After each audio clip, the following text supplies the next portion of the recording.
Wallace and Wallace Warfield were both in the same class at Oldfields. And I think, although Wallace couldn't afford to make her debut, or she wasn't properly sponsored, she did attend Alice's debut, my and Alice Preston Carrington's debut in 1914.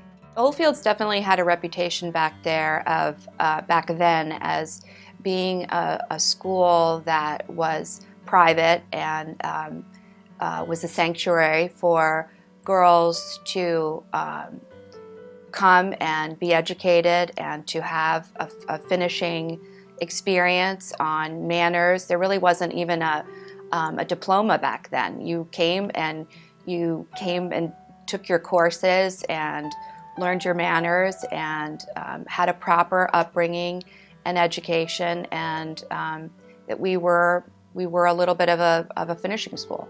I think that when Wallace's uncle sent her to Oldfields, it was this intention that she would come to this school for a proper education and that she would have the ability to learn her manners and be set for society and to have that finishing component to going out into the world and having lovely manners and have that polished reputation and experience of how to behave properly in society. She was presented at the Bachelor's Cotillion debutante party in Ball in Baltimore, and I don't know what year it was, as my daughter was, but in her era it had significant meaning.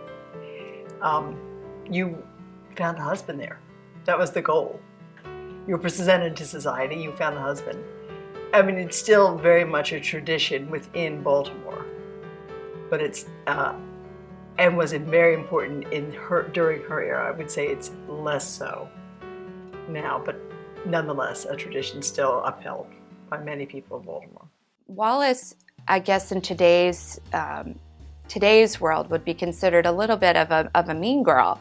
She was mischievous and liked to cause a little bit of controversy in and amongst her friends.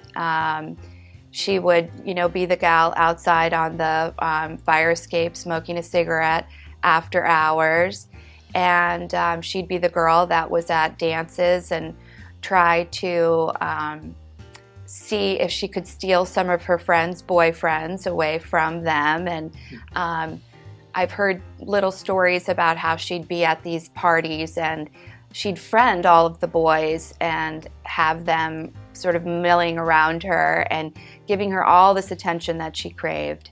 And then maybe in the background would be, dissing her girlfriends, so to speak, just be taking the boys away from her friends.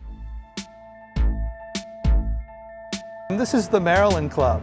It was and is the bastion of male society right here in Baltimore. My grandfather, James H. Preston, was mayor of Baltimore from 1911 to 1919 and was mainly responsible for the modernization of the city of Baltimore. Wallace and Mary Bond, Alice's sister, were very close, and Mary Bond was probably 6 years Wallace's junior and Alice's junior. And Wallace was very envious of Baltimore society, very wanting to get involved, and was a bit pushed out because she didn't have the funding or the sponsorship necessary. So she was always trying to get involved. Anyway, she had talked Mary into going into the Maryland Club, which was a male club, and causing a scene.